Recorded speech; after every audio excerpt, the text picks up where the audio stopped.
Now, the Bram Weinstein Show on Washington's new home for sports, ESPN 630. Hey, babies, hey, babies, hey, babies, hey, babies, hey, babies. Hi, everyone. Hi, everyone. Hi, everyone. Happy Friday. What's up? Yes. How's it going, man? Sup. How you doing? Ready for LA? You ready for LA? Warm weather? Pumped. Yeah. Oh, yeah. I'm pumped. Well, my brother lives there. I got friends out there. We got a lot of family out there. So I've been looking forward to this trip, and I want to see SoFi. I've heard so much about it. So I'm pumped. Never been inside of it. So I'm pumped. I'm very pumped up about the whole thing. And you know me, I could be convinced of anything, and I'm hoping for a competitive game this weekend. I am. One thing that is funny out there, because if you remember, I went to the Forum last year to go see the Taylor Hawkins tribute. It is such a juxtaposition of the Kia Forum, which is like so old school Hollywood-esque arena, next to the spaceship that landed right next to it in SoFi. So that's like one of the fun things when you go out there. You're like, oh, wow, there's this brand spanking new arena. Oh, and there's one of the oldest little arenas in the entire country. So, yeah, it's really funny to see both of them next to each other. I also do have a full sports weekend ahead of me. I am going to Clippers-Knicks on Saturday night. Bing bong. Big bong, baby. I'm going to wear my I should wear my Anthony Mason jersey. That's what I should wear. I didn't know Maybe you I'll had pull one out of an those. old Pat Ewing. No, I don't. I'm just making that up. But if I were to have a Knicks jersey, it would either be Anthony Mason or Grandmama Larry Johnson. Those are the two I would feel okay with. Which brings me to, let me ask you a question. Sure. I said no to this. As you know, Archer likes collecting jerseys now. Yeah. And for Hanukkah, he asked for Lawrence Taylor. Ooh. Yeah, that's a no. That's a no. No was divisions. No divisionals. That's what I sorry. said. It's I'm a sorry. no. I said I appreciate that not only do you know who that is or how great he was, and I agree, those old school Giants jerseys look good. Yeah. I'll give you that. But I can't have you walking around in it. And secondarily, he ain't the greatest guy.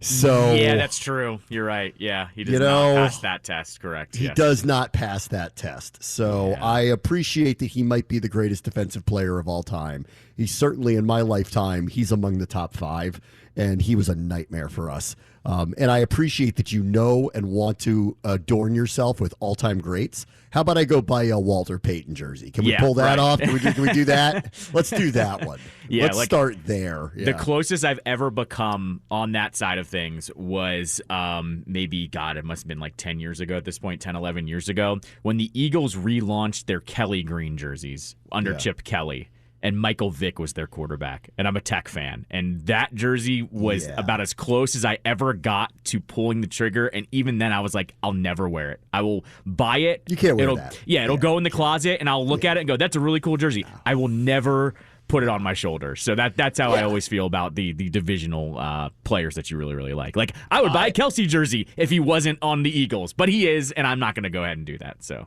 not that I buy a lot of jerseys anymore, but I used to when I was younger. I only have one non-Washington jersey of anything.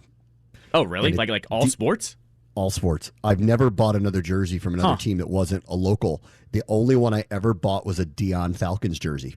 Like that's how into him I was when I was younger. I was on Coach Prime early. I was on that, and I still have that jersey actually somewhere. And because it's so old school now, it's like the old school black Falcons jersey. Of course. Like I want to when Archer gets big enough, I actually want to give him that. Like it's almost too cool. That's a good one to have. I'm trying to rack my brain of non-DC ones that I have. I have a couple blank hockey jerseys, but I feel like I can get away with that. Like hockey's just such if you're a hockey fan, you can have that. Like I've got a Kings jersey somewhere. I've got a Thrashers jersey because I like the irrelevant or the defunct teams jerseys. In terms of players, though, I do have a couple of Gilbert Arenas jerseys, though. I have his Warriors jersey, which I love. I have his Orlando Magic jersey after he got traded out of here. But that's just because that's a player I love, and there's still a DC connection there. Yeah. Other than that, I don't think I have any opposing any sport other than those, but it's still like DC ties. I'm with you. I don't really have them. When I was a kid, when I was like younger than Archer, I had a Barry Sanders jersey. That was my first ever football jersey. But other than that, Yeah, that's it. I'm with if you. Archer wanted that one, I'd get him. If he wants a Barry Sanders jersey, I go get him that. Yeah, or exactly. you want a Joe Montana jersey? Like I'll go get you that one. I'm up for LT that. Chargers, LaDainian Tomlinson, not Taylor. So don't come to me with don't come to me. I want Michael Irvin. Like that's just not happening. Oh, right? That's not happening. No. All right, let's get into the news today, and then I'll get into the game this weekend because I want to spend a little time talking about it. But the news today, of course, is the Chargers fired their head coach and their GM, which was clearly going to happen as of a few weeks ago once their season totally went sideways on them. But last night was literally one of the most embarrassing things I think I've ever seen in professional football. I know we've been roasted here the last couple of weeks, but not like that. That game, they're playing a backup quarterback on a very average team. Short week too. And they were down what, 35-0, like early in the second quarter. So they just totally decided not to play for this guy. And that's awful. Like, and this is it's unprofessional, honestly, what I saw last night. Like, I feel bad for this dude. Like, I haven't heard bad things about him. He may not be a great head coach. He may not, and like he clearly wasn't going to keep the job beyond the season no matter what, because they got to make the playoffs, and clearly that wasn't going to happen. Right. But those dudes just like, that's as throwing him under the bus as you possibly can. Just like playing a game on Thursday Night Football, so everybody's going to see it, and just totally no showing for it. And I mean, whatever, their season's over, but their professionalism's in question now. And that's where I actually feel bad. Like, I hate to see anybody go out like this. I don't want anybody to go out. Like, that's embarrassing. The Raiders could have scored 80 points last night if they wanted. They really could have. It was really bad. And the other part of this is it tells you how much Justin Herbert has held that team together. If that's what they did, literally the week that he goes out, that the team quit, oh man, like it just tells you that they never really believed in the head coach. It sounds like they more believed with Herbert. If we have Herbert playing, we have a chance. And that's never a good mix when you are hinging it on one player and not believing in whatever the head coach is doing. I'm with you. Like, yeah, we've had some duds over the years with this franchise. I like the Monday night one against the Eagles comes to mind. They still stopped the bleeding at like 45, 50 points, something like that, and then made the second half a little bit of a competitive nature. This one was wall-to-wall non-competitive, and I can't remember seeing a game like this where it didn't just get out of hand at the end. It was out of hand from the first snap of the game. I don't know if I've ever seen one like this in a long really time. Bad. Yeah, it was really terrible. I thought the statement that the owner put out was good. It highlighted with, "We deserve more than this," and I thought that was right. Like, that's the way to put it. He said, "These decisions are never easy, nor are they something I take lightly, especially when you consider the number of people they impact. We're clearly not where we expect to be. However, we need a new vision. Doing nothing in the name of continuity was not a risk I was willing to take. Our fans have stood strong through so many ups and downs and close games. They deserve more, and frankly, they've earned more." I mean, I think this is a shot at the players too, frankly, because you can't fire all the players. But if I'm the owner, I'm walking down in that locker room after doing this and saying, we had to do this today. Like, whether we were going to do this at the end of the season or not, like, whatever. Like, that was the decision we had to make, and our season was over. But what you did last night hurt our brand, hurt us, like hurt our standing in the NFL. That's unacceptable, and it's ridiculous. And if you players, whoever the coach is, I guess it might be Kellen Moore, like whoever it's going to be. I didn't see who it is. Whoever it's going to be for the last few games, you guys better show up and play hard. Like, we lose, but like, you better show up and play hard. Do not do that again. Like, that is a rival of ours that they put an all-time number on us. Like, they embarrassed us. And Al Michaels was calling it. It was the only game on. Everybody saw it. Like, you guys are an embarrassment to the helmet and the uniform today.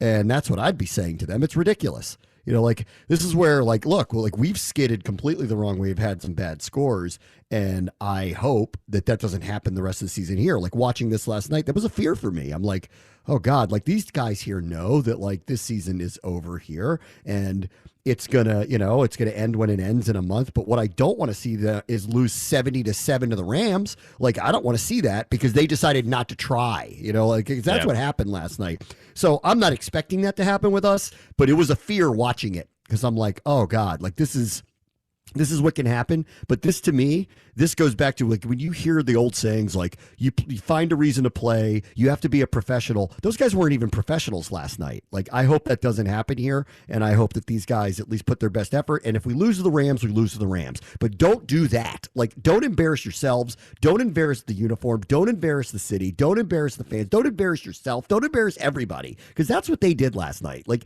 the Raiders are not a good team. And they're your rival in your division, and they destroyed you and embarrassed you. That's terrible. After being really shut terrible. out last week, by the way. That's the other part of it. They got shut out last week by the Vikings of all teams. It wasn't with a like, backup quarterback and an average defense. Right. It's not like they went up against the Ravens or some elite defense. They went up against the definition of a mediocre team in the playoff hunt, whatever, and lost 3-0, and they turn around and do that. That's where I think people kind of lost their minds a little bit. It is not like the Chargers went into Arrowhead week 17 with the season over with and Mahomes, clicking full of cylinders. This was the Raiders who were shut out, and you guys still have professional players on your team.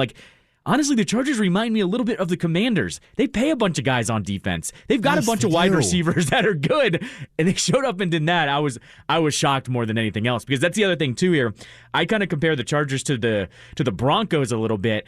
They haven't gotten killed like this. They tend to just lose these low-scoring games or choke in the last couple minutes of games, and you're like, oh, I believe the broadcast, I missed it just because I was doing the Caps game, but the broadcast literally said chargering, choking away, choking away wins. That happens, but like that, oof, we have not seen it with that franchise like that. No. BetOnline has odds out for next Chargers head coach. Obviously not the interim one. Bill Belichick is top of the list at 3-1 now. They fired their GM today. Remember as well, if he's going to go somewhere, there's no way he's going to agree to go somewhere and just be the head coach. That's part of the reason why I don't think that that's happening here at all. And nor do I think that was really in line to happen here. But with the Chargers, I don't know.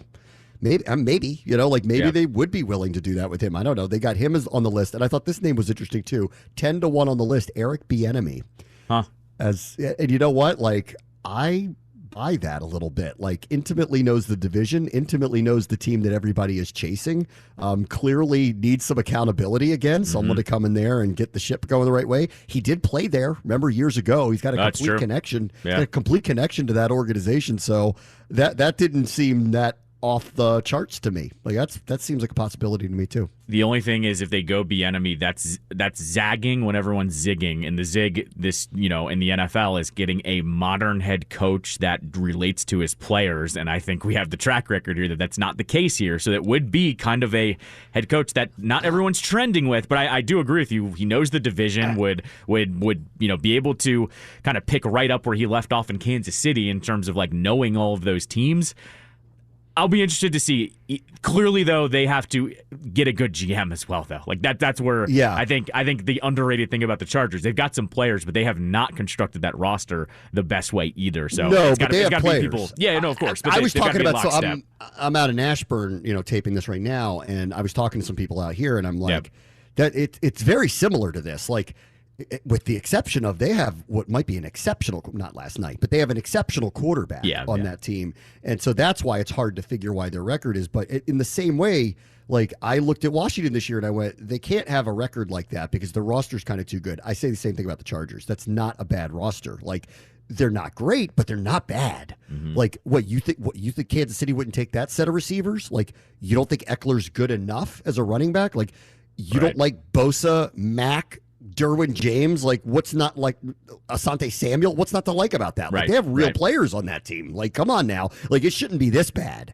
So it is, it is what it is, and they'll do what they have to do. And I also, on the Bieniemy thing, I encourage all of you. I had to tape with Keim early because we're both jumping on planes to go out to L.A. today. So I taped our weekly conversation with him. We talked a lot about him, and we both had a lot of consensus of, I wouldn't go too heavy on hitting him on his style that much. We think there's both sides to this. We both landed on that some of this is on the players here to have adapted a little better to him.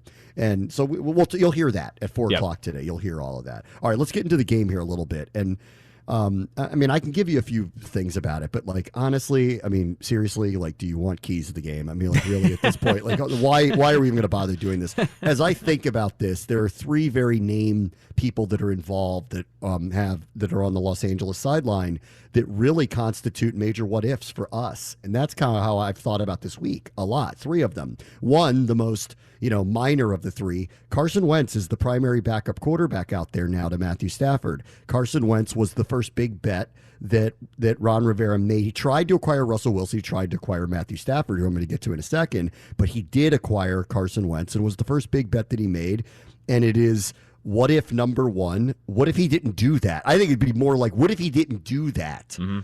Because none of us, I think, agreed with the acquisition of him or felt like it was definitively going to change anything. We were all on maybe if he gets fixed here, he'll be fine. That's where everyone landed on it and tried to be optimistic about it. But he's what if number one on that sideline. I do think. What if they just didn't go get him? Sure. I think it's a big what if. I do think, though, it is always worth revisiting because the reason why I liked the trade at the time was because you could cut bait. There was no connection to him. Like, if he got fixed, great. If it didn't work, they could cut him after a year. So I understood from that point of view why you take a swing, and the swing was a miss. Let's be honest here. It was a strikeout. But I always at least liked that part of it. You had the trapdoor solution of just pulling the lever and getting out of it. So I will say that like I think that is one of the major components of the trade is that if it didn't work out, scot-free, they were just paying him $28 million, which is the going rate for a starting quarterback anyway. So I will say that on that acquisition.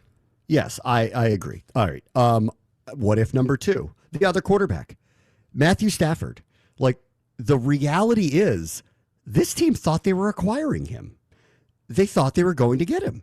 And the Rams swooped in and gave them a much better offer, like so much so that look at Detroit now. Because of that deal, it has revamped them with all the picks they got. Jared Goff's turned out to be more than serviceable for them. Like, that was a good answer to at least they weren't left with no quarterback. They had a very serviceable quarterback. They got a lot of draft picks. They've done well with it. They changed their culture with the new coach, all that stuff. But that trade had a lot to do with it. I am this week, that's all I can think about is, what if this team acquired him 3 years ago? Where would we be right now? Like, things could be extremely different if he was the starting quarterback here over the last 3 years. Not just on the field. If they were successful, Virginia might not have buckled and actually built the stadium. Dan still might be the owner. Yeah, I mean, it's a butterfly effect, and that's what I think everything in the NFL is. But yes, I mean, we could be looking at a completely different vibe. I mean, Ron Rivera might have gotten fired last year if they hadn't put it together or something like that. I'm not sure what that effect would be, but yeah, we would probably be looking at a completely different vibe around the team. Or, I mean, we could always just assume the worst, that it wouldn't have worked out here and things could be the same. They'd be going in a different direction. But yeah, I'm with you. If they had actually done it, it would have definitely been more interesting, around this time for sure. Yeah, I think so. I really do believe that, like, obviously I think things would have been very, very, very different. And again, like, it's hard to know because, like, it didn't happen. And who knows? Like, Alex Smith came here and he had an injury no one ever could have foreseen. That's right. So you don't know. But it's the what if of all what ifs, especially with Rivera, who's, coming down to these last 4 games. We don't know what the future is, but everyone's assuming that we're just naming Eric Bieniemy on lists of possible head coaching jobs outside of this because this did not work out the way it was supposed to work out. And there's a lot of me that goes, if Matthew Stafford was acquired by this team and they were darn close to pulling it off, where would we be right now? It's like the all-time what if, really, of the Rivera era, really. It's the all-time what if because every move they've made at quarterback, with the exception of Hal, and that's the interesting part about the future for him, is hadn't gone that particularly well, for a lot of different reasons. The Fitzpatrick one blew up in their face. The Wentz one blew up in their face, for different reasons, but they did. Right. Heinicke kind of salvaged it, and now Hal hopefully takes him into the future. And the last what if is the all-time what if, and it's the one I screamed about when I first moved back to the area and came on the air and said, do not let Sean McVay walk out the door. He might be Bill Walsh. Like, I'm sorry, but, like, I know it when I see it. This guy's got it. What's currently happening, I know it'd be awkward to do it, and I'm like, but do it. He clearly is ahead of the curve in terms of a position like this. He's going to be hired by somebody else. Just do it. And, all the reporting was he wouldn't have done it to Jay Gruden, even if they offered it to him. They weren't offering it to him. And they just, he also was 30 years old when this happened. Like, he's still a very young man. He was 30 years old when he was hired by the Rams to do it. But go look at what's happened and go look at them right now. I mean, that is not a great roster. That's a very young roster. They're completely in flux. They put themselves in cap hell to win a Super Bowl. And look how competitive they are. Like, look how competitive they are. Absolutely. So, that's the one for me. Like, I felt like he was our next Joe Gibbs. I really did. And being around it and just knowing it and knowing what this guy was about and seeing him operate and understanding how he was relating to the players, I just never wanted him to get out of the building. And I know it's more complicated than that, but he, of those three scenarios, is the what if of all what ifs. What if he was our head coach right now? What if he was? Right. I mean, it's always tough to unpack this one, too, because I believe, wasn't Gruden, was he 1 year removed from the playoffs? I think because they made it in 2016, I think. I think that's when they won the division, had a home playoff game. When he went to the Rams. So, okay. So, I mean, like, I see why they didn't, but I also know sometimes you have to make tough decisions.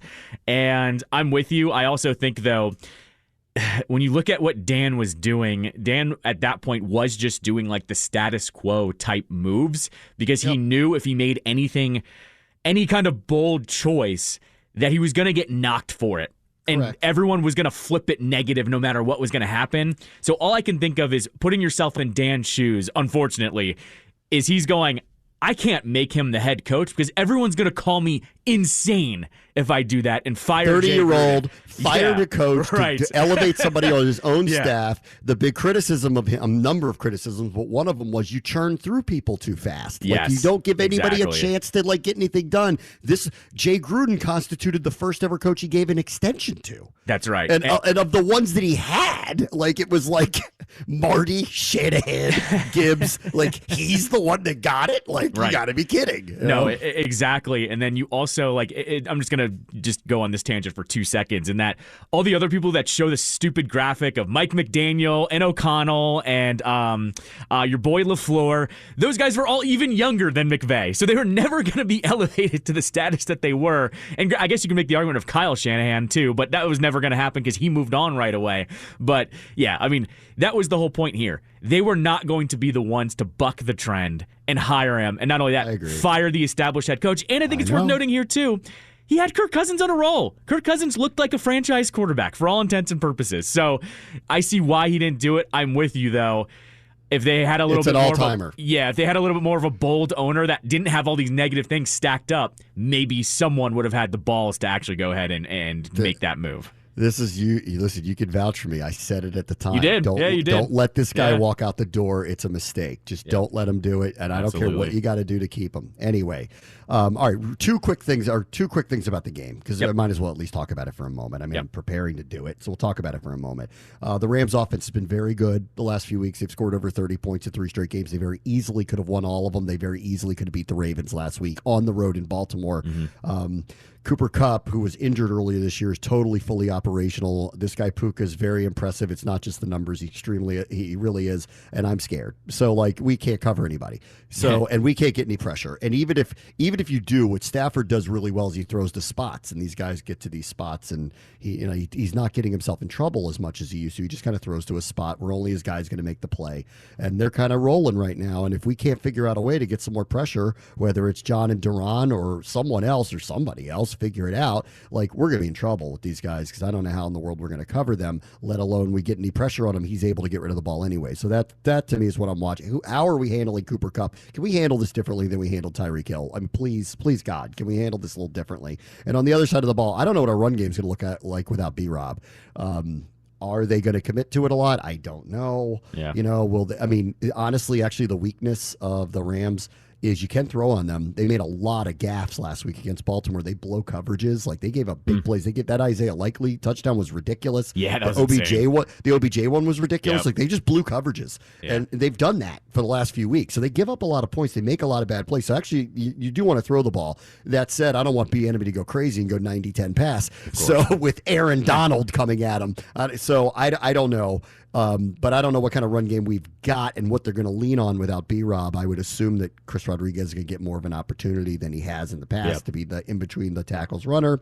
And the last thing I would just say is, this is a really big deal for Sam Howell this last month.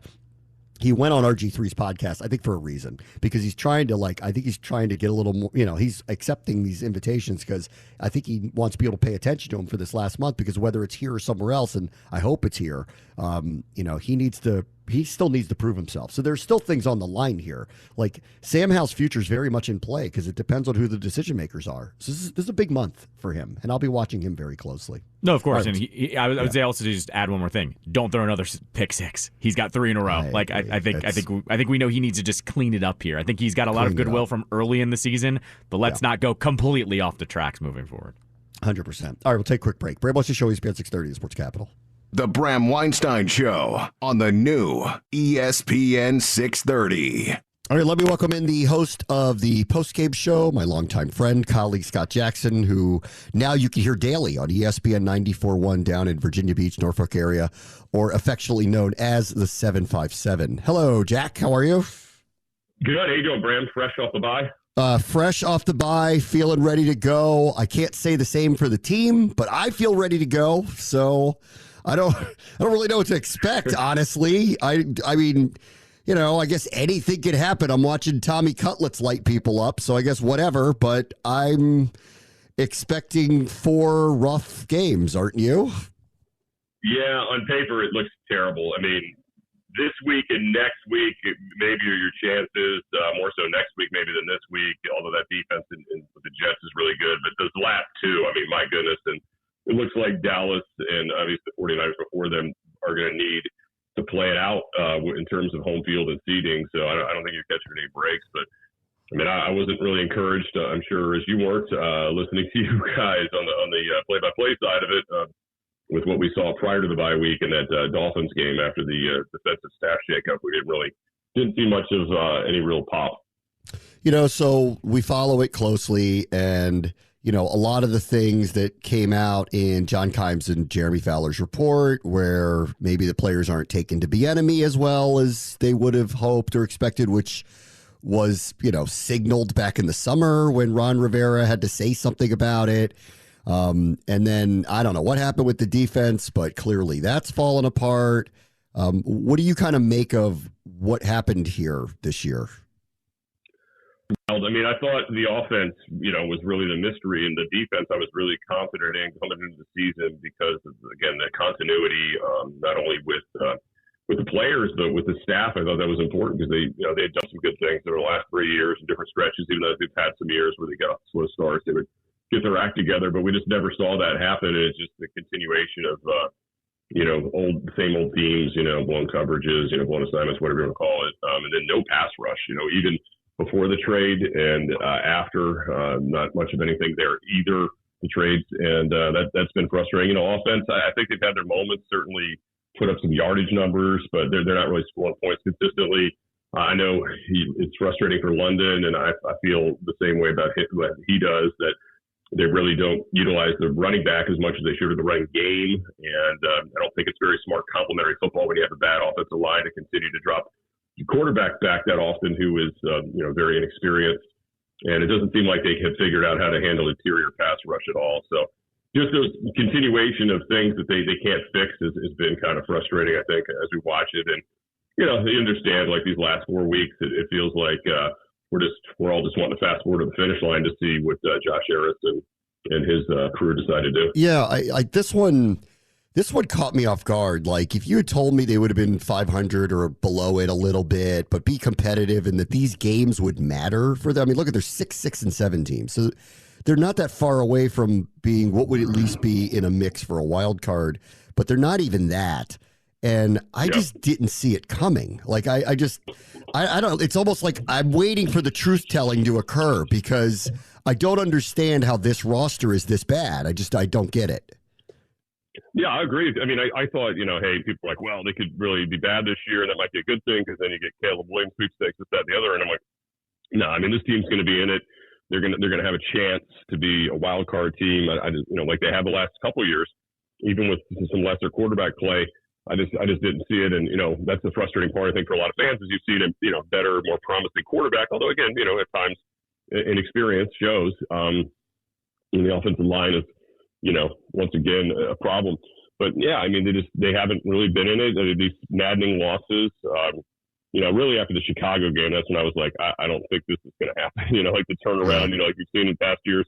That Chicago game was just an eye-opener. And then you still had a chance, coming back after the loss to Seattle to beat the Giants, you thought. And then, that game, even though you finally got the quarterback on the ground, you still couldn't finish the game off. I mean, that was really kind of it at that point. And I would have never predicted it. I thought some of the preseason stuff about them being a 6-win team or a 5-win team were crazy. But now, at bare minimum, they're winning 7-8 games. But, we're not going to get close to that. No. What's your just general reaction to John Allen saying 1,000% I've thought about leaving? Yeah, I mean, that's reality. That's the tough part, and I can't help but think that last year the decision to put Carson Wentz on the field damaged a lot of trust with his staff and this head coach for some of these guys. Because, we as fans think, there's always next year, you're building for the future and let's have this long-term approach. But these players don't look at it that way. You don't know what's around the corner. I mean, in terms of injuries and stuff. So every year is precious, and there's very few of them for most of these players. So if you get a chance to win and make the postseason, and one decision really throws you, throws those odds out of whack. I think there must have been that's a hard one to swallow last year, and I just feel like maybe that kind of carried over. And I can understand why John Allen's like, it's just one thing after another since he's been here. This weird stuff that's happened and kept them from being more than just a team that's spinning its wheels at this point. It's interesting because I've kind of landed on, knowing how much power he ceded to Bieniemy and not taking any of it back, that for some reason Ron Rivera decided to kind of step back in some of his head coaching duties. And when they asked him, the players, to basically take some of it back, he just didn't do that. And that to me was a flaw this year. They had played hard for him in the past. And all of a sudden, it felt like maybe he didn't have their back the way that they wanted him to. But you might be right. Like the decision to go to, I haven't thought about it that way. The decision to go to Wentz at the end of the year, only to turn around and say that we are definitively know that this young quarterback is our guy, may not have rang very true to the entire year. Yeah, I mean, it seems like mixed messaging to us on the outside. Right. I mean, and even take it a step further before the proclamation on how, we had that press conference where, they said they wanted to be more run oriented. And then you go out and hire Eric Bieniemy. And, there's nothing wrong with that, but it's completely counter to what you said your style was going to be, needed to be with what your roster was built to be. Everybody knows Andy Reid is the most pass happy coach in the NFL, and you can't blame him with Pat Mahomes at this point. But he was that way, in Philadelphia with other quarterbacks besides Donovan McNabb as well, and prior to getting Mahomes with Alex Smith in Kansas City. So, that was the one that was always kind of funny to me. I was like, wow, these philosophies do not seem to match at all. And I really thought there would be a point in the season where Ron would say, hey, look, I know this is what you like to do. I know what you think this is, but we don't have this personnel. We got to run. We got to help our defense. We got to shorten some games here. We got to be physical, and this is the AFC East. But no, that never happened, and that's an interesting way to go out. I mean, if that's in fact what's about to happen here, as it appears it is, I mean, to go out and not really control your own situation as much as you could have. Just kind of leave it up to assistants and defer instead of being more hands-on. Yeah, it is. I mean, the messaging, he's been vague and off on that through the years, and it gets him in trouble where he says things, but he doesn't mean it that way. Or he'll say too much to a national reporter, and then all the local reporters will be like, why are you telling this person that? Or he'll overshare, like he overshared if we knew Hal was this at the end of and we're like, well, how didn't you know that you're the head coach of the team? Like, how wouldn't you have known that?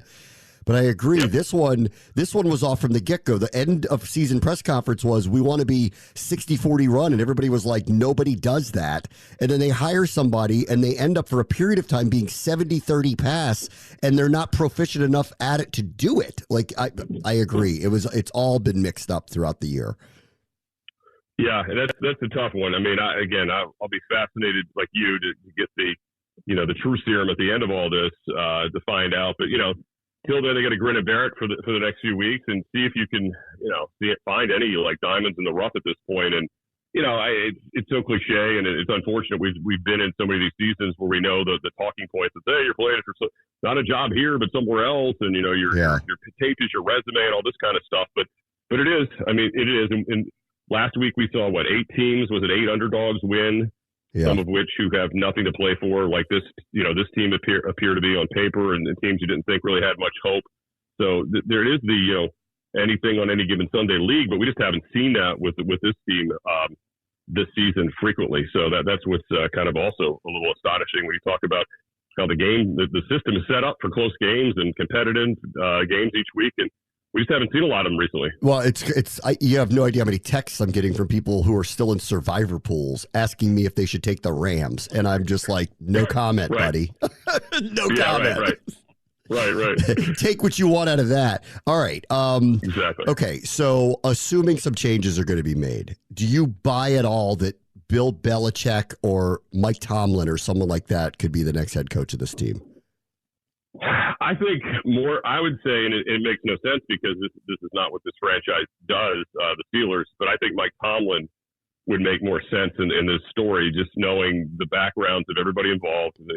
Josh Harris, his time as a Steelers minority owner, knows how that works and can see probably how well that works. I mean, the problem with Bill Belichick is not Bill Belichick, the coach, clearly.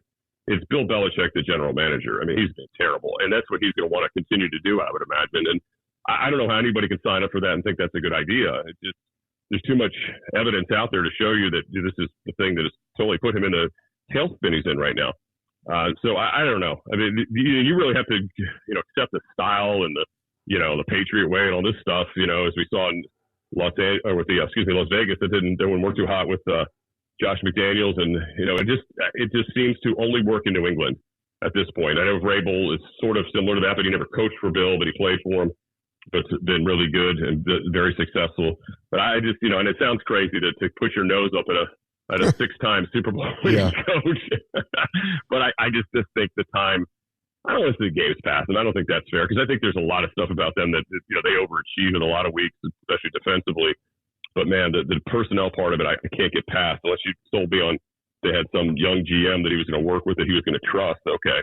But, I don't think so. Tomlin's interesting because I think he's a total leader of men. And I get it. Pittsburgh, it's not pretty right now. There's some, personnel decisions there that have bitten them. And some of his in-game stuff is not always the smoothest. But, boy, you talk about a team that's still, looking for culture. He seems to be the guy that would make sense. But, there's also the part of me that's like, hey, you know what? When this franchise was at its best, they grabbed a guy who was unknown as a head coach in Joe Gibbs and let it grow from there with a strong front office and strong general manager. And that's really what I keep following on. I really think that's what they got to do. Get the GM figured out, structure figured out, president of football ops, and then go from there. Let that person do it. Because, we've seen this with other franchises here in town. The Wizards come to mind when they hired coaches prior to the GM with Ernie and Eddie, or Eddie and Ernie. That's how the order went. And there was always some distrust and, kind of like, it's not my guy. I don't really, that kind of stuff. It just doesn't mesh well all the time. So I'd like to see them get the order correct here, and we'll be fascinated to see what kind of people they start interviewing. Okay. All right. Last thing, since you mentioned the Wizards, are you throwing a parade? Because Virginia is about to have its first 2 professional teams since the Squires of the ABA 50-something years ago. How about that? Yeah, it's funny to me. This is the situation I tell my Virginian friends. And I'm mostly a lifetime Virginian. Grew up in the state and lived there most of my life. Still do. We're New Jersey. Like we're North Jersey in this scenario. We're not getting the name. They're not going to change the name to Virginia Virginia Wizards, Virginia Capitals, or whatever, Commonwealth Capitals, or whatever. Still going to be Washington, everything, unless I don't know. Maybe that's part of the deal. They haven't told us yet. But so it's going to be housed in Virginia, and I guess you're going to get the tax benefits. You're also going to probably pay for some stuff coming in front here, and you're going to get to deal with more of the traffic. So, congratulations on that, I guess. I just look at the map, and I keep hearing, it's only 4 miles different. But you know this. You're in Montgomery County. Yeah, good luck. Good luck getting to the game. Those extra metro stops will aid you like dog years. And you better not miss a train, as you know. So they've really got a lot of work to do on the infrastructure part. And as somebody who's lived in the state for a long time, I can tell you north to south, the east to west, it's not always the strongest part of the state in terms of nailing the infrastructure part of it. Okay. Yeah, so you don't like Nova Caps. And I actually think this is a perfect time to change the Wizards' name, honestly. Yes. It's the perfect time to do that. Yeah, I do. Yeah, I do too. And, I never was really sold on the practice facility for the Wizards over there at St. Elizabeth. I think there was a story written about it a couple of years ago by somebody in the NBA saying it was antiquated immediately and all the things there, and it's not really very convenient either. So I kind of figured they were looking for an opportunity like this. I just didn't think it would move as quickly as it has. And, I'll say this for Virginia. It's better than having a football stadium, having an arena in terms of like commerce and having things, events, which stinks if you're in that neighborhood. But if you're looking to have stuff there and, bring in money to businesses around there, it's better than having a football stadium, which is ironic because, as you know, that was where Jack Cook wanted to build way back in the 90s. And, the neighborhood in Delray stopped them pretty much. And he didn't have the patience to stick with it. And they went out to Landover, and here we are. So, in the football is a lot less intrusive on the days, how many dates you're going to have than, say, a basketball and hockey team. And who knows what else is going to happen out there. Yep. All right. Scott Jackson, who typically you hear on our post-game show, but it's bowl week for you guys with ODU. So you're out, right, this week with Smoot? You're not going to be there? I'm not. Sorry. I'm calling the game on Monday. It's a 2:30 kickoff, so would have been with the 4:30 Commanders kick. It would have been pretty difficult to get myself back to Charlotte and settled in time for the game. So getting ready for the bowl game, ODU Western Kentucky. So immersing myself in that, headed to Charlotte for the weekend. So anyway, hopefully a good game to call. This is the Bahamas Bowl in Charlotte, right? That's what this is. Tell me I didn't get the short end. So our regular play-by-play guy for radio, I do TV for basketball down here. He goes to me, hey, you want to do the bowl game this year? I'm going on a basketball trip. They're going to be in Honolulu. And I was like, well, that's great, but I got an alternative idea for you. What do you think if I went with the basketball team, because I do basketball all year, and you could just, finish off the football season? I would want you to have that honor to do the 13th game of the year. And he told me something I can't say on radio. But anyway, so yeah, he's going to Hawaii. I'm going to Charlotte for the Bahamas Bowl. The Bahamas Bowl in Charlotte. Okay. Yeah, the famous Toastery Bowl. Toastery Bowl. So hopefully we'll have good breakfast every day. All right. Well, we'll miss you on the postgame show this week. We'll get you back for Christmas Eve, I assume, for Jets and Commanders. All right, Scott, thanks so much. Welcome back. Bram Weinstein Show, ESPN 630, the sports capital. All right, we're getting set for Commanders and Rams this weekend. Final 4 games of the season. Season hasn't gone the way that anybody really wants it to. They are 4-9. They're basically playing out the string. It was funny in the locker room yesterday.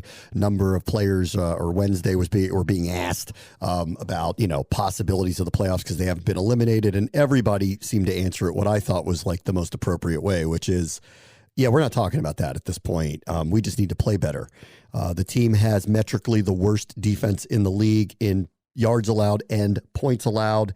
They have not had statistically the worst defense in the league in eons. So this has been a very unusual year on that side of the ball. The other side, things have slowed down a lot. For a long period of time, Sam Howell was the leading passer in terms of yards. A lot of that had to do with volume. It also had to do with his acumen and accuracy as well. That has changed here in recent weeks. He is now in the top 5 at 5th overall in total passing. And 2 weeks ago when he played Miami, he had his worst statistical game, 52% completion percentage, threw a pick 6 for the 3rd straight week. This one was in the middle of the field of play and not when a game was out of hand. It came early in the game, and he had 127 yards passing. He has had 3 touchdown runs over his last 2 games, but no touchdown passes over his last couple of games. He's got a bunch of interceptions and almost no touchdown passes over the last few. So things have really kind of plateaued for Hal here recently. And then, of course, there was a lot of discussion with John Keim's article. You're going to hear from him top of the hour, the one that he wrote with Jeremy Fowler while we were on the bye week and I was away, that discussed a lot of the internal discussions between the team and Eric Bieniemy and getting on the same page and the kind of push and pull that's been going on throughout the year of getting accustomed to the way he wants to do things and the team pushing back a little bit to it and Ron Rivera not necessarily stepping into all of it, et cetera, et cetera, et cetera. The big bet, though, that the team made, not just was with Bieniemy and, of course, the defense being good again, but was entrusting Sam Howell this year. He has had a good season for sure, but there is a learning curve for sure as well. 14 interceptions, record-setting trajectory for sacks in a season, and of course a 4-9 record. Recently, though, he doesn't do a lot of one-on-one interviews, and recently he was on with former Washington first-round pick RG3 on his podcast and was asked a lot about where he is, where he stands, and where things are going, including, the big story of this week: why did Terry McLaurin not have a catch and very few targets against the Dolphins? To what is his future here now that everything is uncertain? So here was Sam Howell talking to RG3. We go into every single game trying to get every single guy on our offense involved, and just kind of the defense kind of dictates where the ball goes in the progression as far as what they're trying, who they're trying to take away, what coverages they're playing. But at the end of the day, I'm gonna go through the plays how I'm taught to go through the plays. But still in the back of my head, I know that if things are even, go to Terry for sure. Yeah, that was going to be my next question, because you hear Terry talk about how, he did cardio last week, and I've heard receivers say that. Listen, whether you get them 10 passes one week and then one the next, every great receiver always wants the football. That's just that's how they're wired.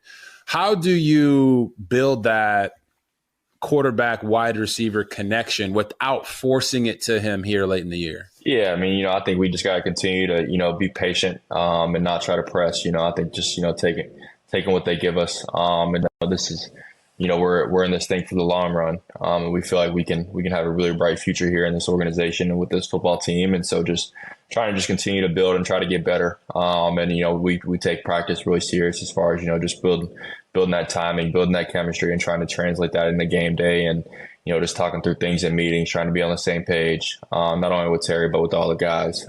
So we know, we have 4 games left, and, I don't know really what the, playoff chances are. I know that if we win every single game, we have somewhat of a chance. And that's our goal, to try to go out there every single week and put our best foot forward and, try to get better, and if it doesn't work out for us this year, then knowing that we got some good things to roll into next year.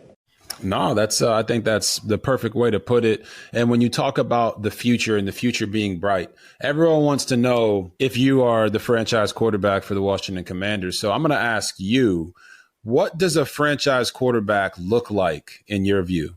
Yeah, I think he's, I think he's one of the guys who's the leader of your football team. Someone that's very reliable, very consistent guy. Obviously, having great leadership and just, the ability to make plays, the ability, just win football games. And obviously, I think, we struggled to win a little bit this year, but I think we have a really good football team. And I think, the more time that we have as a team to grow and develop, we can really become something special. So, obviously, hoping for the ability just to continue to grow as a football team, just because I feel like we really can build something special here. Yeah, I'll go ahead and answer the same question that I asked you, and started by saying I do think you're the franchise quarterback for the Washington Commanders. And it's not just the stats and the numbers. I think it has to do with your willingness to go out there and put it all on the line for your team, and the fact that your team has your back. There's a hit you took against the Arizona Cardinals this year, and the way that the team reacted and responded after that hit, it was a brawl.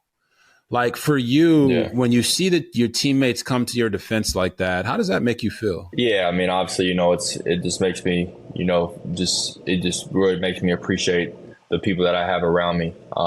Just knowing that those guys always have my back. And ever since I've been here, I've always tried to do everything I could to make those guys feel like I have their back as well, and try to do everything I can to be the best teammate I could be, even when I wasn't playing, every single day. And I'd do anything that these guys ever needed. So it's just so much fun to see that in return. And, I think we have such a great team, such a great locker room. and the guys get along. People that come from, obviously this is the only team I've been on, but people that come from other teams, just say how cool our locker room is and how cool it is that everyone's getting along. So we just got to try to continue to build, try to continue to grow, and try to translate all that into more football wins. Yeah, and don't get me wrong, people. It's not just like kumbaya in the locker room and hey, that's your franchise guy, but leadership is a huge part of being that franchise guy. And then I think from a performance standpoint, you've showcased the skills to say, yes, this guy can be a franchise quarterback. And some people will point to the interceptions. And the only thing that I'll say about that is you're taking chances and you're learning your lessons on the job right now. NFL is a different monster. Throwing windows are a little tighter. What you can get away with in the NFL is a little bit, more tough than what you can get away with in college. And I think you're working through all of those nooks and crannies. And I think you've showcased enough to say, all right, we can build with this guy in the future. We just have to go put all the right pieces around him and continue to pour more resources into who Sam Howell is. So you don't have to say that.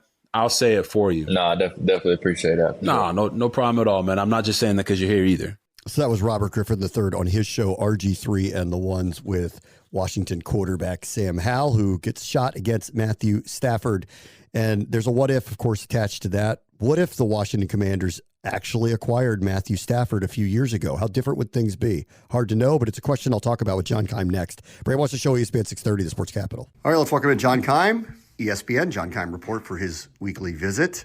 It's hard, with 4 games to go, not to really preview a game because at this juncture, what's important about it? I mean, the outcome clearly is it not for Washington.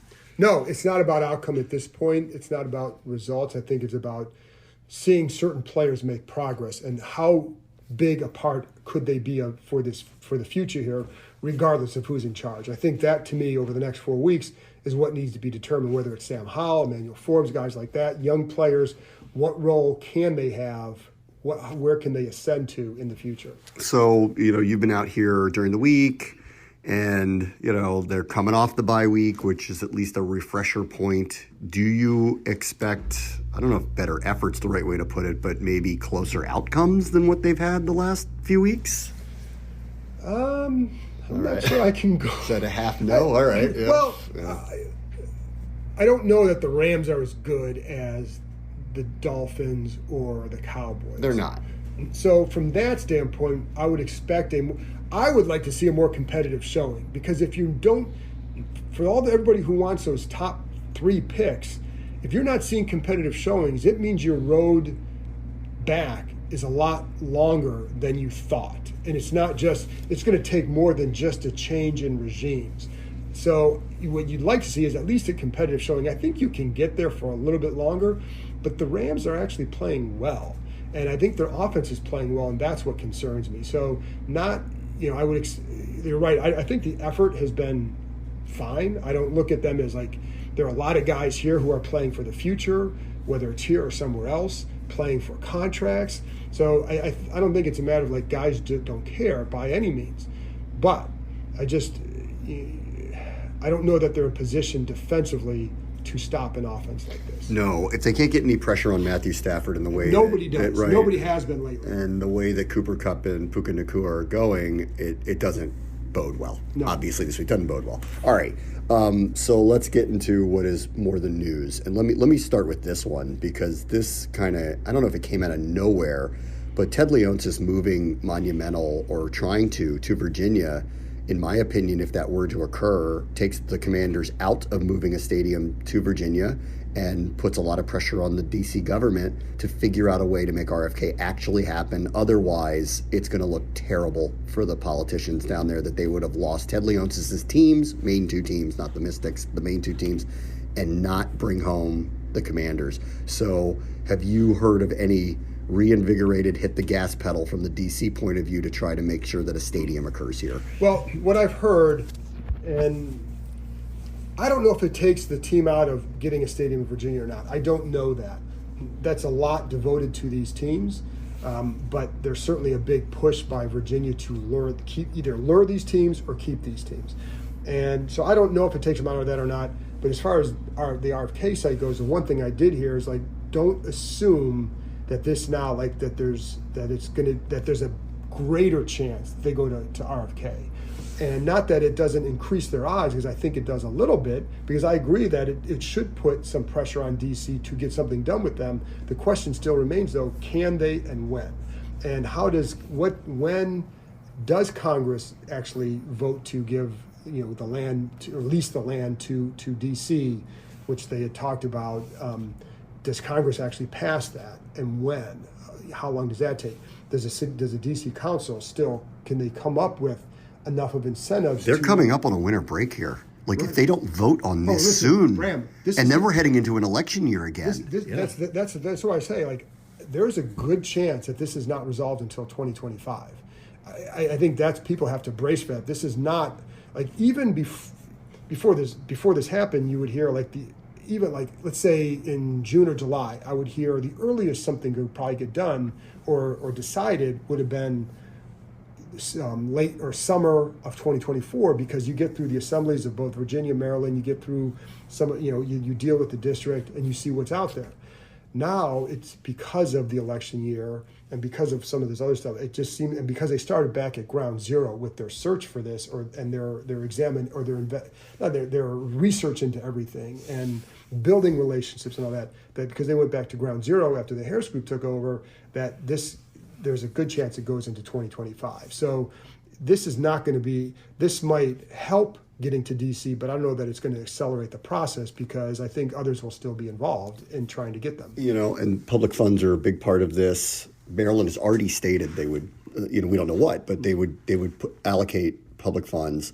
DC, in a last-ditch effort to try to stop what happened the other day with Monumental, said we have $500 million, but they didn't say they had it now. They said they had it at a later date, undisclosed later date. So, and I got to tell you, like, this may be a recruiting violation, but if I'm Wes Moore, I'm pointing at DC saying, do you really want to work with them? Come to us. We've been trying to get you to just come here now. And then secondarily, I don't know if this is coincidental or not, but the team is moving its business operations to College Park. So what do you know about that, and what are you reading into them making that decision on the business side? I'm not reading a whole lot into it, because it's so early in the process that to me it's as much coincidence as it is anything else, based on what I've heard.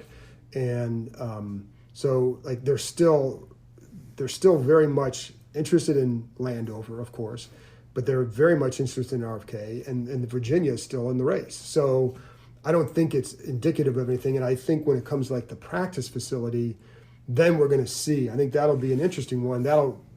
If they go to the RFK site, the practice facility will be built in Virginia. If they go to Maryland, then it depends on what kind of deal it is to bring the practice facility with them or not, because they have the sports book. They operate the sports book out of Virginia, and to make money off that, the deal is you have to be headquartered in Virginia. So the practice facility would stay here unless the deal they get from Maryland kind of goes over what they would get from the sports book. So there's a lot of factors. They could get their own sports book in Maryland. That's a possibility. That's a possibility, but then it's, but is the package worth more than what you're giving up? So it could be. I would still say my guess would be that the practice facility stays in Virginia. That's a strong guess, but so I don't take that they're moving their business operation over there as a sign of, oh, this is where they're going. It's way too early for that. Okay. All right. We haven't had a chance to publicly talk about the piece you wrote with Jeremy Fowler a week ago, which kind of detailed a number of the things that derailed this season with this team. And one of the main focuses was Eric Bieniemy, and kind of what's the best way to put this? Because, we've lived this every day. Like, I don't think he's a bad coach, but I do think that his approach has ruffled feathers. Yeah. So much so that you detailed it, and, the results are what they are. Their offense is middle to lower part of the pack in yards, and they're scoring at an average that is not far removed from where they were a year ago, at least in ranking. So here we are, 13 games in, and while there's been some more ups than downs, I think, guess what, on the whole, like, it has not been a revelatory offensive scheme for a lot of reasons. And you talked about Bieniemy in this piece a lot. So how do you want to characterize? Because people saw this and they're going to automatically think, oh, he's out, or oh, this was bad, or it was a bad mix. I'm not so sure it's that simple. I think we try to portray a lot of gray area in there too, because there is. And he came to a situation. So there's a couple things. One, the reason they're 4-9, a big reason is this fall of the defense. I think that's the season, personally. And that's not on him whatsoever. That's why I bring that up first, because their record is 4-9, not because of Eric Bieniemy, but because the defense has not come close to being what people thought it would be. That's why they're down there. Then number two, he came to a situation where you have a quarterback with one start, you have an offensive line that they knew wasn't going to be great, and then, and you're trying to mix everything new, it takes time. And they weren't this great offense to begin with. There was hope because you had some of those skilled players. You had a quarterback they liked, but he's still a guy with one start. So that's also working against him. And then you're coming to a situation where these aren't his coaches. These aren't his guys coming with him. So it was not the greatest situation for him to come to. And I'm not trying to give him excuses, but you have to paint. I think he has some, John. That's what I want to get to. I'm not all over Bieniemy's been a bad mix here. I think there's a lot. I think there's a lot of details that need to contextualize all of this. Correct, and that's what we try to do in there too. Now, having said that, then you come here, and then from his standpoint, from people here, it's you're coming here and you're, with all that stuff being said, young quarterback, line that's not great, you're dropping back 40 some times a game, even when games are not out of hand. So there was a sense that, the scheme isn't helping this group with that. And that, he pushed them very, very hard, pushes his coaches very, very hard. And so if you're not having success, that's going to ruffle feathers. Now, I'm not sitting here drawing conclusions saying he's the bad guy. Could it be that these players, where does the if you say this guy's too hard of him, is it because of him or is it because of them? And I think that's something that when you're 4-9, again, if you're being pushed and you're not seeing results, it's going to be an issue. Now, I will say, there were some issues with, was there some either play design, play calling early in the year, and I think he's gotten better there. And I think even some other players that I've talked to would agree with that. I don't think it's, you hear everybody hates him. I don't think that, because I know Sam Howell went on RG3's podcast and talked about how much he liked him. And I know that just in my conversation with Sam, he was being consistent with what he said. So it's never unanimous, and there's always gray area, and contextualization is needed in all these situations, because it's never as simple as this coach is the worst, you change him and everything's great, or this coach is the best and they're going to do this. And because it takes a lot more, and there's always more to it. And I think with Bieniemy, there's more to it. And yes, he is very, very tough. But for example, we know that he works some of the issues in the training camp that we heard about when it became public from Ron Rivera. It was as much about not just, they're working as hard in practice, too hard in practice. No, it was about meetings going really late. And then I think there was a fear, is it going to violate the CBA or something like that, right? So then it's your concern as a player, you've got to pace this thing out. Is he going to do that and help us do that? And and then with coaches, they're staying here sometimes till 2 a.m. But then you talk to other people who say, well, yeah, but some other, they know other coaches whose coaches sleep there and their teams are good. So you know what I mean? So that's what I'm saying. There's a lot of gray area to it. One of the criticisms of they're working too hard, and that's that's one of those where I'm really, you guys haven't had any success here. So I'm gonna get mad at him because he works you guys hard. Are you kidding? That's right, and that's why I say he clearly wants to succeed. Yes, he does. Now, are there things that he can improve at within that in terms of? And he even said it in his press conference here the other day about, he's stubborn, and I would agree with that. I think a lot of people would agree with that. And even in this, that was even obvious early in the season where people were like, "Aren't you going to run the ball a little more because you're 70-30 pass? This guy's getting sacked a million times. It doesn't feel like it's working. Brian Robinson's a weapon. He gets 6 carries a game, and the next week would show up and he's he totally ignored it. And so even with the public pressure, he's like, no. So I bet internally it was my way or the highway, and there needed to be a meeting of the minds with all of that. I think when Rivera said during the summer about how well he and Jack had been head coaches, they know, basically saying they know how to massage situations, and Bieniemy is pretty much one way and full force. And, it's worked for him to this point.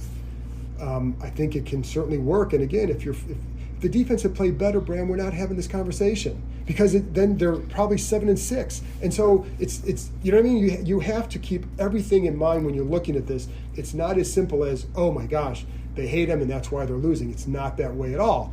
And I do agree that when you're a place that hasn't won, it's if he had gone to Kansas City and they're saying this, that's different. They've won. Actually, they're saying the opposite. I was going to bring that up. I was going to say. Exactly. Like, their offense hadn't been the same this year. And guess what? Guess who got name-checked the other day by Pat Mahomes? Correct. Him, over and over, saying we need somebody who makes us accountable again. Correct. And now there he has Andy Reid as not just a buffer, but as your main offensive mind. And so I think part of the situation here was a growing pains with an offense, and sometimes running plays in practice that you didn't see in games. But you may not see it in games because you can't protect. So there's a balance to everything that we can talk about. He's too tough. Well, you haven't been good. There's this. Well, there's also that. And I think that's true with him. Now, and some of it's out of his control. The roster construction wasn't great, specifically on the offensive line. That's what he inherited. It is, but I will say that the scheme didn't help them either with that. And I think that's one of the things that disappointed some people, is that they thought maybe, for example, you look at, like, yes, the line isn't great, but then you look at some other teams and you talk to people who know a lot more about it and say, well, this line isn't very good either, but the scheme, Miami's line, is that a great line? I don't think so. But the scheme makes it work. And so, but I also, that's a second year of a system, and they look different than they did last year. Would it look different next year with Bieniemy, knowing what he knows now about this group? Because I think it's gotten better. I agree. While I know all the grumbling, I hear all the stuff, I think Jeremy and I worked hard to contextualize and balance it, because I think that was warranted. And I don't think it's as simple as, he's too tough on us, therefore we're 4-9. Not that at all. No way. No. I mean, I don't buy that. I mean, yes, it was clear in the summer when Rivera said something about it, and it was clear in the spring, for that matter, that we could tell this was going to rub some people the wrong way, that not everybody's going to be on board with this. Okay, but if the results are the right thing, then I don't want to hear it. Right. Oh, so you're working hard to be good in the NFL. Sorry. For example, one of the complaints by some would be change. First of all, one of the complaints was that Ron gave him a lot of power, and they changed the schedule to adhere to that. That's the other part of this. And for some, that was an issue. Not so much that he has too much power, but they kind of wish they could go to Rivera a little bit more like they had in the past. They tried. Right. And so they tried. And right. And so I think that. But the other part of that is, okay, the day off changed from Tuesday to Monday. Well, that some players didn't like that. Others would say, it's the NFL, suck it up. And it could be like, if you're married with kids, you probably don't like it. If you're single, you probably don't care. So it's the NFL. You're getting paid, and you have the entire offseason to have a lot of days off, to take your wife out, to do all that. So, I don't think, again, the bottom line is, Bram, they haven't won. And there were defensive guys I know in the summertime who would say, okay, there's an embracing of it now, because they're running a lot of plays, they're doing this, doing that. But if it doesn't work, it could get ugly, or it could go south, right? Yes. And this was a tinderbox. The way it was set up, in all the ways we've detailed, they made a lot of bets. Every team makes bets on what their season's going to be, how it's going to turn out. They made some big ones, and a lot of them went bust. Yeah. Listen, they haven't gotten contributions from the rookies like they needed. They didn't have the roster construction, which has nothing to do with Bieniemy. Well, the guy he brought on would have vouched for was Andrew Wiley, but Andrew Wiley isn't why they're 4-9. So it's the inability to have put together a strong offensive line has been a downfall here. Yeah, on defense, you couldn't have convinced me they'd have the worst defense in the league, which they do, in yards and scoring. You couldn't have convinced me of that being the case. Obviously, they made some decisions at the trade deadline that changed the talent level in the team, but it wasn't like they were playing particularly well at the time, and everything was broken, and it's not going to be fixed this year. At the same time, when we talk about whoever's going to make these decisions next year, I don't believe that their roster talent is indicative of their record, but I'm rethinking some of that now because the defense has been so bad that it is hard to look at them the same way. And I wonder where you've kind of landed on that with a month to go. That's where I am at, and that's why I say for people who only focus on the draft pick, to me it symbolizes also where the roster isn't. And it's not a situation where you can say, oh, they're close, they just have to change this. I don't think we're there because you're going to need a couple offensive linemen. You're going to need 2 defensive ends, 2 starting defensive ends. You're going to need another safety and a corner because Kenneth Fuller's a free agent and you don't know about Emmanuel Forbes. So there's a lot that they need. They have cap space, they have draft picks, but it's really hard to solve all your issues in one offseason. And then you're going to have a new staff coming in, most likely, that's going to have to learn all these guys. So I'm with you, and I think there are questions about, Cam Curl's a free agent. What do you pay him? And is he the guy? I think even with him back, you need a safety. And can Derek Force be this guy who is the vocal guy back there? Because it's not Cam Curl. And that was one of the disappointing things against the Dolphins for them is that they simplified some of the coverages, and it didn't matter. It didn't matter because the communication was so bad. And that's been like that all year. So they need a voice back there. So there's a lot that they need. I still think that this place has good bones. But, and I think there's a lot that you can say, okay, honestly, if Dan Snyder's in charge, I think it's going to be a really long road back. I think with Josh Harris, I think you can at least look and say there's more of an adult in charge with the hiring process and then maybe attracting good people and then letting them do their job. I mean, look around the league here. I mean, and I think this is what's disappointing about Washington here. Like, Houston got a new coach, got this rookie quarterback. They're all of a sudden very relevant. The Colts, who looked like they were set up to have a terrible year, are better. Like the Giants have circled the wagons, or at least competitive. The Bears are circled the wagons, or at least competitive. The Browns have had 8 million people on IR and 15 different quarterbacks, and they might make the playoffs this year. Like the Vikings are still hanging in there. I think that's what's disappointing here, is that this team has not been capable of keeping it together. They lost it. They lost it, and they never turned it around. They never got it back together. But I guess my larger point is, I don't think that there's nothing here for whatever happens next. Oh, I agree with that. I don't, but that's why I'd like to see them be more competitive down the stretch. They're playing really good teams, and even the Jets are going to be a hard game for them because that's a good defense. And the last 2 are brutal. Correct. Yeah. But if you can be competitive and show something, I don't care if you win. Just don't lose it. I agree. I don't want to see what happened to the Chargers last night. That was ridiculous. Yes. The way that was embarrassingly ridiculous. And we've had a couple of games here the last couple of weeks that could have spiraled like that. And I don't want to see that happen here. But even at least with Dallas, it's 20-10 early in the fourth quarter. That's right. So it's not like it got away after that, as a few games have. But they were competitive for 3 quarters. Now, maybe you thought, well, would they really win? But they were there. One play and you're back in that game. So if you can get to that point and maybe keep it extended beyond just early fourth quarter and either pull out something, or if you lose, like if they lose, to one of these teams 30-28, okay, you showed something, right? And I think that would be something good to see, is just be competitive, because if you're not, why not? And it could just be too, Bram, like this team knows where they're going. They know what's going on. And I don't want to say people quit, because again, people have jobs they're playing for they're playing for. Some guys like, well, I got to play because I want to stay here in the future. Or I'm playing for a contract. Playing for a contract. There's a lot that they're going to be young guys who get an opportunity. You think if Jabril Cox gets an opportunity, that he's going to think, oh, the season's over, I don't care. That dude's going to care like hell. So, all that matters. So I do think they're going to play, but, Sam Howell needs to show, because he wants to start next year. So that all matters, but, you can't, but there's also a feeling like they know where this is going. They know there's probably going to be a regime change. They've heard all the talk. And while they can all say, they're focused on this and this, they're also human. You know it. And it just gets hard to continue, but you have to. And I think if you can make it competitive and maybe spring an upset or whatever, that's what you need to do. But you can't end the season with it would be 6 straight blowouts. You can't do that. That would be gross. I mean, this would go down as one of the worst seasons I've covered because it's so unexpected and how bad it's gotten. 2013 was bad because you're coming off the RG3 rookie year. You're thinking that this kid's special. It's going to go like this. I know the knee injury, but there's this and this. And then that went south in a hurry. This is one of the more surprising ones as well because of, not that I thought I thought 13 they'd be really good, double-digit wins. I didn't think that this year. I thought 8 or 9, but competitive, flirting with that 10th win, right?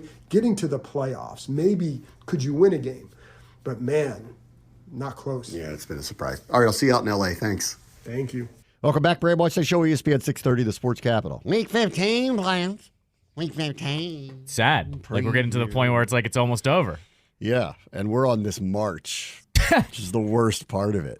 We're on the, as has been the case many times in my lifetime, the holiday time, they're not streaking towards anything. Therefore, the talk is low. You know what I'm getting to? The amount of people who are still alive in a survivor pool asking me about the Rams. And I just go, no comment, number one. Right. And I'm like, number two, I don't know, just go watch our last few games and you tell me what you think is going to happen. And right. I've got no comment for you because I can't comment on things like that. But I'd go with, if you haven't picked them, and I don't know why you would have picked the Rams by now, the time might be now if you're going to do it. Yeah, absolutely. Yeah. Anyway, I'm in the fantasy playoffs, so I at least have that to look forward to. They, by the way, have scored 30 points in 3 straight games. Yeah. No, they're like, McVay has them going like a normal team. As you might imagine, I'm watching a lot of film. I'm watching Kupp and Puka and going, if we don't get a pass rush on that guy, they're also both going to have 100-plus yard days against us. Exactly. Right. Scared that we're going to get another bad outcome. But who knows? Off a bye week. Maybe the L.A. sun wakes everybody up and we have a nice competitive game. Good luck with We'll see. All right, let's do the rest of the slate, which starts with Saturday this week. We've got a Saturday triple header. Starts tomorrow, Vikings-Bengals, 1 p.m. kickoff. Both of them are 7-6. Both of them don't have their Pro Bowl quarterbacks. Mm-hmm. Game is in Cincinnati. Cincinnati's a favorite. Nick Mullins starting over Josh Dobbs, so that's over with now. Yep. Bengals have done well with Jake Browning, who's actually been very good. No one, what's his name? Jakey Cutlets? What's his name? What do they give it? They haven't given him a name yet, right? He's not that exciting, so I just they don't think give he's him a got name. one. He needs to do a gesture and get a name. My favorite thing with him, by the way, with Browning, were Jets fans going, "Oh, that's great! You guys have 2 quarterbacks better than we do." Mm-hmm. That's how good he's been lately. This is a tough one. Vikings are off of that dumb 3-0 game. Mm-hmm. They put in another quarterback. They're stitched together. Bengals have a better roster for sure, and with Pittsburgh kind of flailing and the Browns hanging in there. I mean, it's weird. They could make the playoffs with all of this. Yep. Give me the Bengals at home. I think they're a better team. They've also been tested with all of this stuff. And the Vikings with another quarterback who hadn't played very much, it's hard to pick them on the road. So the Bengals have circled the wagons, as Boomer would say, and I'll stick with them. I bet they win tomorrow. I will also take the Bengals at home. Once again, though, over-under wonky for me, 40.5 points. That's low to me. Browning has put up points. The Vikings have put up enough points. I know they only put up 3 last week, but that offense hasn't looked totally irrelevant. Give me the over on 40 points there. But yeah, Bengals, I think, win this one at I home. think the Bengals win. All right, 4:30 p.m. kickoff, Steelers-Colts. The Steelers have been weird. I mean, very unusually weird. They've lost 2 straight home games to 2-win teams. So that's what's put them at – they were 7-4 going into that 4-day stretch. They could easily have thought they were going to be 9-4 after all that and almost a certainty to make the playoffs, probably as the wild card, but would have an actual shot at the Ravens. But now that's over with. Colts are, not unlike the Bengals, hanging in there somehow. That guy must be the new coach there must be doing a great job to have them at 7-6. I thought they may have a terrible year. They haven't. This is a real tough pick because I don't really believe in either one of them. God, I feel like Tomlin would figure it out, but I think they're broken. Not unlike the way Washington feels very broken to me. I think they're broken now. So I expect Darts and company to put together a complete enough performance to probably win a low-scoring, close game. 19-16, Colts. Yeah, I'm with you. Like any other year, I think edge would go to the Steelers just because Tomlin has them consistent. But you're right, the Steelers do seem a little bit broken right now, and their offense still remains just inept. The Colts didn't have a great week last week, but their offense has exploded at times with Gardner Minshew as their quarterback. Yeah. And they're the home team here. I'm with you. edge Colts here. I wouldn't touch this game. No, by the way. no, Like, this is pass. This is total pass. This has either your boy Hands or Minshew throwing a pick six to lose the game all over it. Yeah. So I'll lean Colts here. I would not touch it, but give me Indy just because they're at home. Because you got to pick somebody. Yeah. All right, Broncos-Lions feels very playoff-ish. Yeah, I agree. Lions feel very out of gas, but they are at home. Night game home for the Lions. Broncos are the hottest team in football. They started 1-5. They're 6-1 since. Yep. They've actually won some of their games relatively easily. And Russ, as I said early when we played him, he looks a lot closer to the guy in Seattle than he did last year in Denver. So I buy them as competitive. I am going to pick the Lions here. Oh, okay. I know that they're ebbing, but like maybe they've had their ebb enough to start flowing again. And I'm mainly picking them because they're at home. And I bet this game's close. Give me Lions 27-23, something like that. I think this game's going to be very close. I'll flip it. I'll go Broncos 27-23. I think it matters here. Their momentum's big. I also think it's big. The Chiefs lost, and the Broncos get to play before them. Like, that seems to be big for me on that front, that at least the Broncos are feeling the momentum, not only with them, but the other teams going the other way. You know how this goes when you're chasing a team and you are the one catching up. Yeah. I feel like Broncos win this one. I'll give you another over-under here. This one's set at 47.5. That's a lot of points for the Broncos defense. Like, with a game with them in it. I know the Lions score.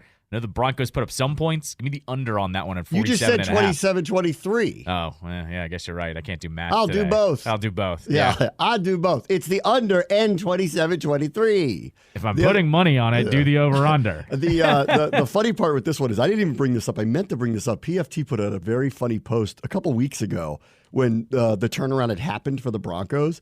And they were like, I think it's time to go back to what Sean Payton said in the offseason. He got shredded for saying these terrible things. And he goes, they're all true. Yeah. The Russ stuff is true. The Natty Hack stuff is true. All of it's true. He's That's like, fair. He killed all of them. And everybody was like, you broke the code. You don't say things like that. And it all turned out to be true. And boy, has he redeemed his reputation because he came off as a you-know-what after doing all of that. And look where the Broncos are. They're very competitive. They got into a crazy hole. Right. But they got out of it, and they have a shot here. I think this is a tough spot, though, so I'm going to take the Lions. I'll modify my score so it matches. 23-17. Okay. The Broncos win. There you go. All right. Sunday, 1 p.m., Bears-Browns. Browns are surviving with Flacco Han. He, of course, is now elevated now on the active roster. They did sign him to a contract because I think earlier in this week, they put him back on the practice squad, and everybody was like, any team can sign him. That's right. Like, he said he wants to be there, which was what matters, but they finally signed him to a contract. His agent probably called and was like, you know what, guys? Right. He's your quarterback for the rest of the year. Our boy Stavros, by the way, did another bit on him. Yeah. Just of like, God, Flacco's spiral is just so great. I can't wait to see him in the playoffs. Browns home 6-1. Bears totally resurgent. Fields looks pretty good, making the case because they're going to have the number one pick. So he's got to make the case again. Whoever makes the decisions there. Bears defense has been really, really good. They're calling that the Montez Sweat effect there, which sucks for us. Yep. This is another one I would totally pass. I wouldn't touch this. I will pick Cleveland because they're at home, but I don't feel confident in it at all. And the Browns defense has been giving up more points, and Fields has looked a lot better. So I bet this is a relatively, in the 20s. I think it's going to be close. Give me the Browns at home barely, but I'm not confident. This is total pass to me. So 27-20, I'll do same score. 27-23 Browns. I'll go a tick lower. Give me 2017 Browns on this one. And I'm with you here. The Bears continually are underdogs every week, but are playing everybody really tough. And, of course, had the upset last week. I don't think they upset the Browns. I think it is close because, as you said, Fields has been better as of late. But I just feel like the Browns, once again, not unlike the Bengals, they kind of know that they're in it. And at this time of the year, that matters when you have a whole entire team knowing they're still in the hunt, as I say. Buccaneers at Packers, 1 p.m. Again, this is pass. Off of what the Packers did last week against the Giants, it's hard to be confident in them. They kind of need it. So do the Buccaneers. Buccaneers aren't very good, but neither really are the Packers. The Packers blew it in the red zone so many times against the Giants. They really should have won last week. They've turned it around. They've been hotter. They're home. I will take the Packers I'll take the home team here, but again, probably closer than it should be.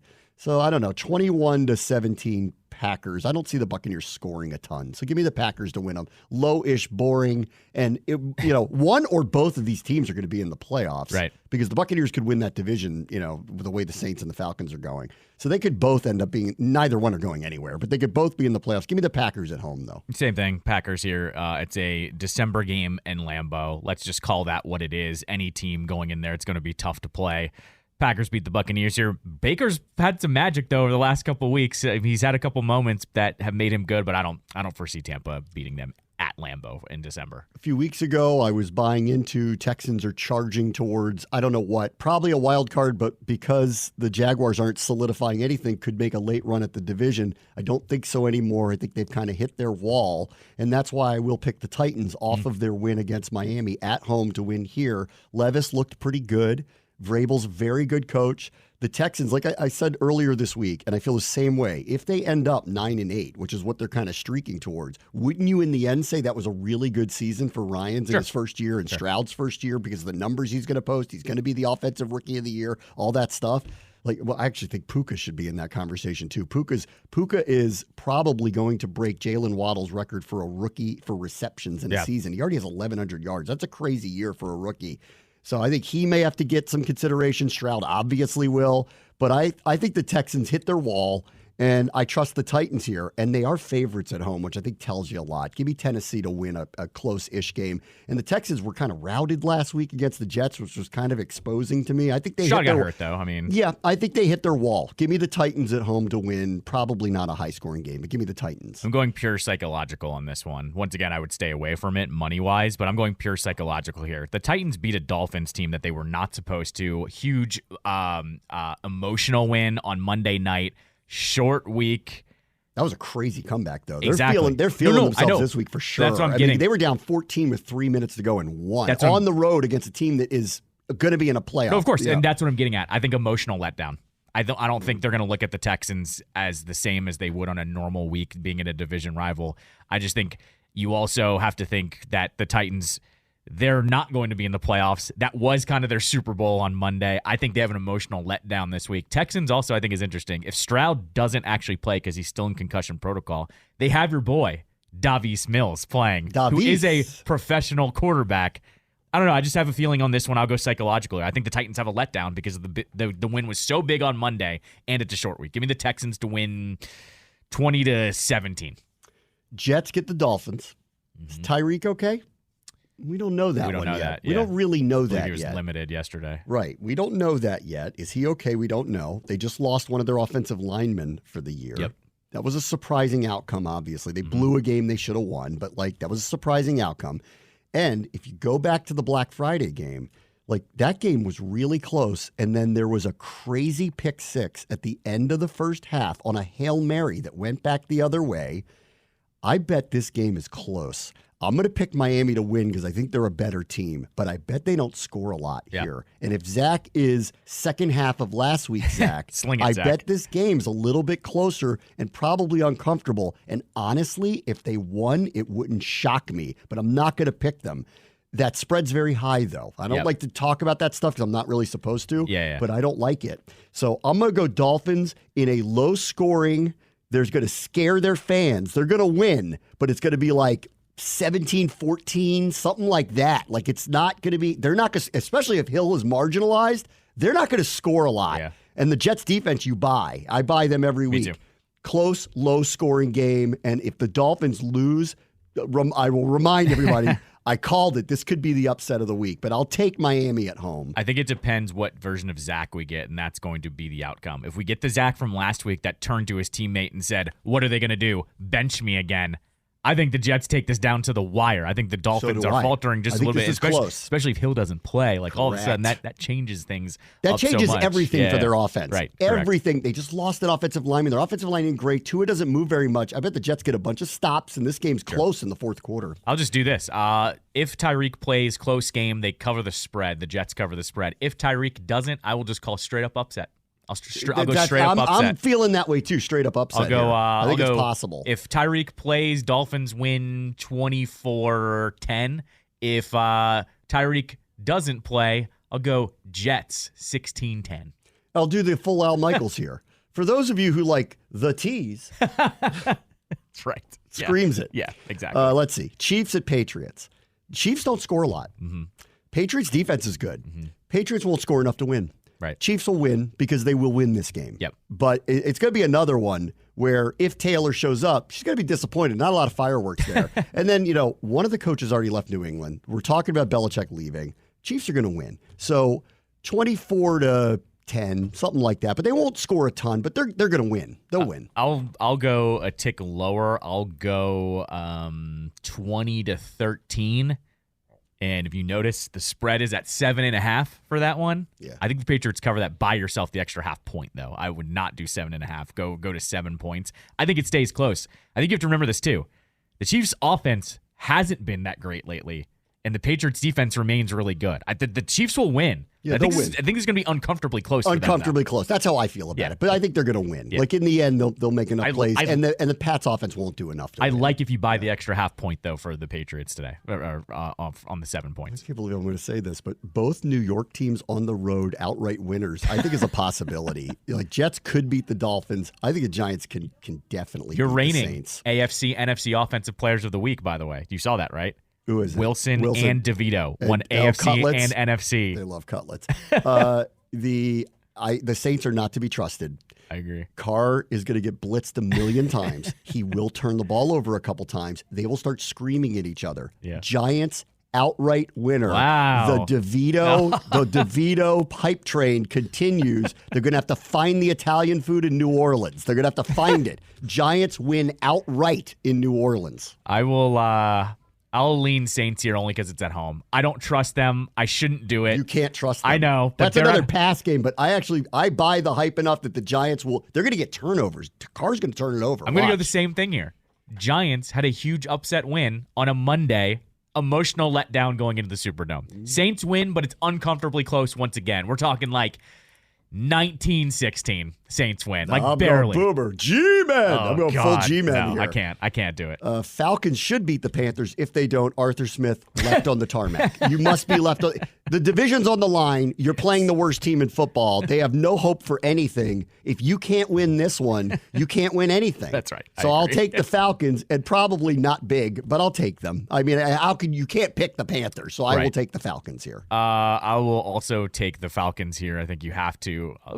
I wouldn't put any money on it. Over-under sitting at 34, though. That's not a lot of points between those two, and especially because they both make mistakes. I could see a lot of points being scored accidentally on this one. But, yeah, I'll lean Falcons on this one. Niners at Cardinals. I appreciate how competitive they are. I think the Niners are a machine right now. So give me the Niners to win 30-14, something like that. Yeah, I'll buy into it. They hang in there for a little bit because they've been very competitive, but they're just not good enough, and the Niners might be the best team in football. So give me the 49ers. Niners definitely win, but that's a fat spread for a divisional game. 12.5 points is a lot of points for a divisional game. Yeah, and I know the Niners are well-oiled machine. I'm just saying. You're asking for a backdoor cover on Correct. that. Is really because I don't. This is not an upset. Totally. This is not a straight up upset. No, totally. But I can see them going up and the Cardinals doing the job at the end. Cowboys, Bills. Oh boy. That should be game of the week. So Allen makes a lot of mistakes in general, which is what I think will be the difference here. The Cowboys could use a marquee road win against a good team. This would be it. 425 Buffalo is going to be freezing up there. This in the past I would go Bills, but I buy the Cowboys right now. I think they're kind of playing too well. They might be peaking, and we'll find out. But I think if they win this one, it's a rocket ship. So I'm going to take them here. I don't know if they're going to win back-to-back Bills and Miami, but I'm going to take them here on the idea that Allen will probably make a mistake or two because the Cowboys they're so apt to get mistakes made by players. Like he ain't running away from Micah Parsons a million times. He throws it towards Bland or Gilmore. He's going to get in trouble a couple times. Give me the Cowboys here to win outright and probably relatively high-scoring game, like 30-25, 30-26, something like that. I think it'll be a tough. Yeah, I think that's about right. Like 30-26, 30-27, something like that. Cowboys win here. This is also one where Allen's ripe to not only turn it over, but they run it back for a touchdown too. The Cowboys have been the king of that all season long, that when they get a turnover, they run it back. They're going to score on defense, whether it's a fumble of him messing up or him chucking a ball up and it getting picked off.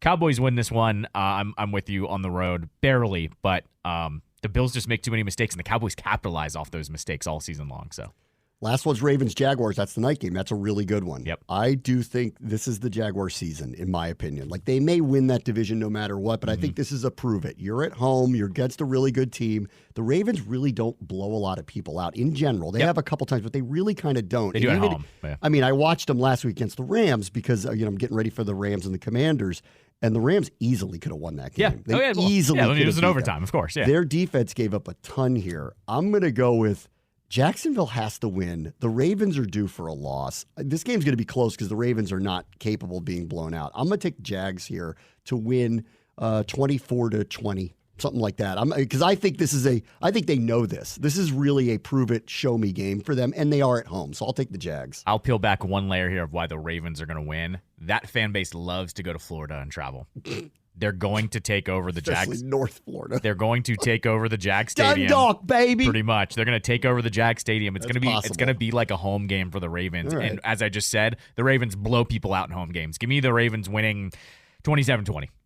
I mean, my gut said the Ravens are going to win as just the matchup, but because they're home and because I think so much really feels on the line for Jacksonville, not unlike the way Dallas had Philadelphia last week, it's so much felt on the line for them. Right. I think the Jaguars kind of have to win, and I think they will. Yep. All right, be right back. Bram Show, ESPN 630 Sports Capital.